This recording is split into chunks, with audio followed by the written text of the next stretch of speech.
আজকে যে সত্যি ঘটনাটা শোনাবো সেটা ছত্তিশগড়ের রাজধানী রায়পুরের একটা ঘটনা। রায়পুরে টিকরাপাড়া বলে একটা জায়গায় বন্টি সাহু নামের এক ভদ্রলোকের 3তলা একটা বিল্ডিং ছিল। সেই বিল্ডিংয়ে তিনি বিভিন্ন ছাত্রীদেরকে ভাড়ায় রাখতেন। তো 3তলাতে মনীষা নামের একটা মেয়ে ভাড়ায় থাকতো। ছত্তিশগড়ের রায়গড়ে তার বাড়ি ছিল। রায়পুরের রাওয়াতপুরা নার্সিং কলেজের প্রথম বর্ষের ছাত্রী ছিল সে। তো ঘটনার দিন মানে 10 ডিসেম্বর 2019-এ সকালবেলায় 11:30টার সময় মনীষার রুম থেকে খুব চিৎকার চেঁচামেচি, ঝগড়া, এমনকি বাসনপত্র ছোড়াছুড়ির আওয়াজও পাওয়া যায়। এই ব্যাপারগুলো দেখে আশেপাশে যে মেয়েরা থাকতো তারা খুব ভয় পেয়ে যায়। তারা ফোন কলে ব্যাপারটা বন্টি সাহুকে মানে সেই বিল্ডিংয়ের মালিককে জানায়। 10-15 মিনিট ওই রকম ঝামেলা চিৎকার হওয়ার পরে সব নিস্তব্ধ হয়ে যায়। বন্টি সাহু এসে একদম বিল্ডিংয়ের 3তলায় চলে যান মনীষার রুমের সামনে। মনীষার রুমের সামনে গিয়ে তিনি দরজায় কড়া নাড়েন, কিন্তু ভেতর থেকে কোনো সাড়া শব্দ নেই, সব একদম চুপচাপ। মিনিট 5 পরে দুজন ছেলে দ্রুত গতিতে সেই দরজাটা খুলে কাউকে কিচ্ছু বলার সুযোগ না দিয়ে ছুটে সিঁড়ি দিয়ে নেমে পালিয়ে যায়। বন্টি সাহু আর বেশ কয়েকটা মেয়ে যখন মনীষার রুমের ভেতরে যায়, গিয়ে দেখে রুমের সব জিনিসপত্র ছড়িয়ে ছিটিয়ে চারিদিকে পড়ে রয়েছে। মনীষা আর সঙ্গে আরও একটা মেয়ে, যে মেয়েটা ওই বিল্ডিংয়ের বাসিন্দা নয়, তাকে কেউ চেনেও না। তো তারা দুজন মৃত অবস্থায় পড়ে রয়েছে।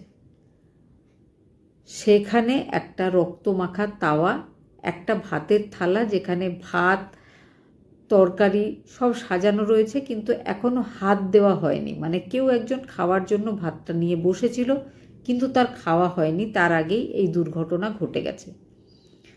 পুলিশ ভালো করে ওই রুমে যখন সার্চ করে তখন বেশ কয়েকটা ফটো দেখা যায়। সেই ফটোতে মনীষার সঙ্গে যে আরও একটা মেয়ে মারা গেছে তার সাথে আরও একটা ছেলেকে দেখা যায়। এবার ঘরে খুঁজতে খুঁজতে মনীষার আই কার্ড পাওয়া যায়। সেই আই কার্ডে একটা ফোন নাম্বার ছিল। সেই ফোন নাম্বারে যখন কল করা হয় তো রায়গড়ে মনীষার বাবা ফোনটা রিসিভ করেন। তাকে সমস্ত ঘটনা জানানো হলে তিনি মনীষার মাকে নিয়ে সঙ্গে সঙ্গে চলে আসেন। আসার পরে তাকে যখন বডি দুটো দেখানো হয় তো তিনি শনাক্ত করেন যে দুটোই তার মেয়ে। একজন ছোট হচ্ছে মনীষা, আর তার থেকে বড় সে মঞ্জু। সে কিন্তু নার্সিংয়ের ছাত্রী ছিল, সে এখন পাশ করে গেছে। মনীষার রুমে কয়েকটা ছেঁড়া ফটো পাওয়া গেছিল। সেই ফটোটাতে মনীষার যে দিদি মঞ্জু, তার সাথে আরও একটা ছেলে ছিল। সেই ছেলেটার ফটো যখন মনীষার বাবাকে দেখানো হয় তখন তিনি বলেন এটা মনীষা আর মঞ্জুর প্রতিবেশী একজন যুবক, নাম হচ্ছে শোয়েব আনসারি।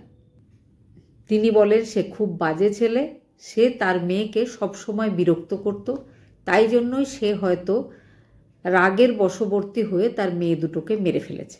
এবার সিসিটিভি ফুটেজ চেক করে পুলিশ, জানার জন্য যে সেই ছেলে দুটো পালিয়ে কোন দিকে গেছে। তখন দেখা যায় যে সেই দুজন দ্রুত গতিতে সেখান থেকে বেরিয়ে মেন রোডের কাছে যায়। মেন রোডে আরও একটা ছেলে বাইক নিয়ে তাদের অপেক্ষা করছিল।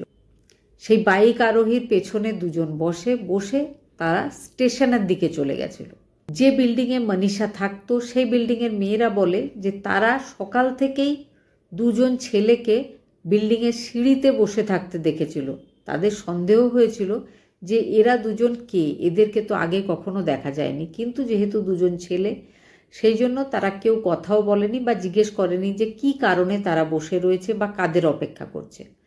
এবার পুলিশ সিসিটিভিতে যে বাইক আরোহী ছিল তার খোঁজ পায়।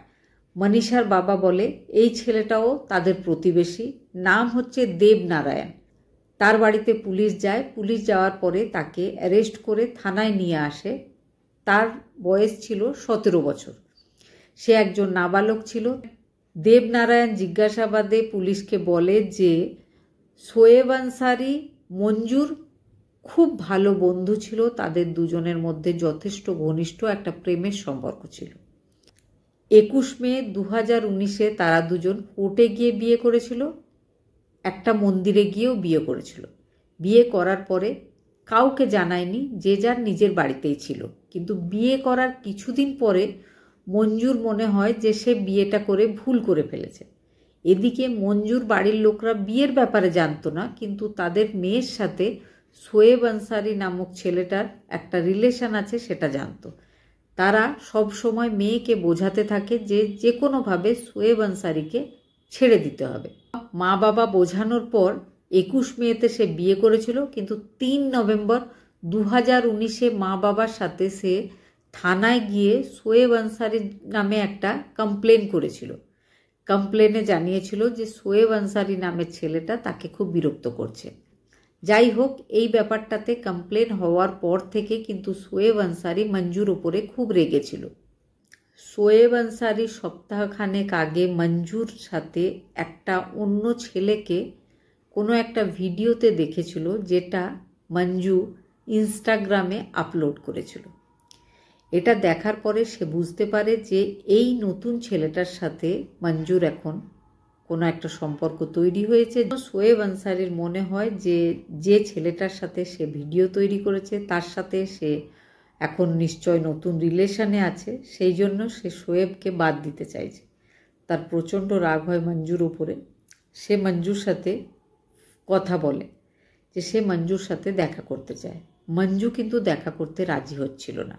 সে এই সমস্ত ব্যাপারগুলো নিজের একজন বন্ধু গুলাম মুস্তাফাকে জানায়। গুলাম মুস্তাফা আর শোয়েব আনসারি দুজনে মিলে প্ল্যানিং করে যে মঞ্জুর সাথে যে কোনোভাবে দেখা করতেই হবে। শোয়েব মঞ্জুকে ফোন করে বলে যে সে মাত্র একবার তার সাথে দেখা করতে চাইছে, আর তারপরে কোনো দিন তাকে বাধ্য করবে না, আর তাকে ডিভোর্সও দিয়ে দেবে। মঞ্জু খুশি হয়। মঞ্জু বলে যে আমার বোনের একটা রুম আছে, সেখানে এসো, সেখানে আমরা দেখা করব। মঞ্জু মনীষার রুমের অ্যাড্রেস শোয়েব আনসারিকে দিয়ে দেয়। শোয়েব আনসারি নিজের বন্ধু গুলাম মুস্তাফাকে নিয়ে চলে যায় মনীষার রুমের নিচে। তাদের দুজনকে নিজের বাইকে দেবনারায়ণ বলে একটা ছেলে নিয়ে গেছিল। দেবনারায়ণকে এই কাজটা করার জন্য 1000 টাকা দেওয়া হয়েছিল, আর গুলাম মুস্তাফাকে সঙ্গে নিয়ে যাওয়ার জন্য 1 লাখ টাকা দেবে বলেছিল শোয়েব আনসারি। তারা দুজনে সিঁড়িতে বসে ওয়েট করতে থাকে কখন মঞ্জু আসবে। মঞ্জু ঠিক টাইম মতো নিজের বাবা মাকে বলে যে সে নিজের বোনকে দেখা করতে যাচ্ছে। এই বলে সে শোয়েব আনসারির সাথে লাস্ট বার কথা বলার জন্য নিজের বোনের রুমে চলে আসে। মনীষা তো নিজের রুমেই ছিল, মঞ্জুও সেখানে যায়, শোয়েব আনসারি আর গুলাম মুস্তাফা সেখানে যায়। মনীষা রান্না করে রেখেছিল। মনীষা সবাইকে খাবার দেয়। ছেলে দুটো খাবার খেয়ে নেয়, কিন্তু মঞ্জুর তখনও খাওয়া হয়নি। ঝগড়া শুরু হয়ে যায়। ঝগড়া করতে করতে শোয়েব আনসারির কাছে যে ফটোগুলো ছিল তার সাথে মঞ্জুর সেগুলো বের করে, ঝগড়াতে সেগুলো ছিঁড়ে ফেলে। তাদের দুজনের যে ম্যারেজ সার্টিফিকেট ছিল সেটাও সেখানে নিয়ে গেছিল, সেটাও সে মেঝের মধ্যেই পাওয়া গেছিল, পুলিশ পেয়েছিল। তারপরে পাশে রাখা তাওয়া দিয়ে মাথায় সজোরে আঘাত করে মঞ্জুর। মঞ্জুকে আঘাত করা দেখে যখন তার বোন মনীষা বিরোধিতা করতে চায়, তখন তারা মনীষার মাথাতেও আঘাত করে। শোয়েব আর গুলাম মুস্তাফা যখন বুঝে যায় যে দুই বোনই মারা গেছে, তখন তারা চুপচাপ সেখানে দাঁড়িয়েছিল কিছুক্ষণ। বান্টি সাউ এসে যখন দরজার কড়া নাড়ে, তখন তারা তীব্র গতিতে ছুটে বেরিয়ে যায়। রাস্তায় কিন্তু কথা মতো দেবনারায়ণ ওয়েট করছিল। দেবনারায়ণ তাদের দুজনকে নিয়ে বাইকে করে বিলাসপুর স্টেশনে দিয়ে আসে।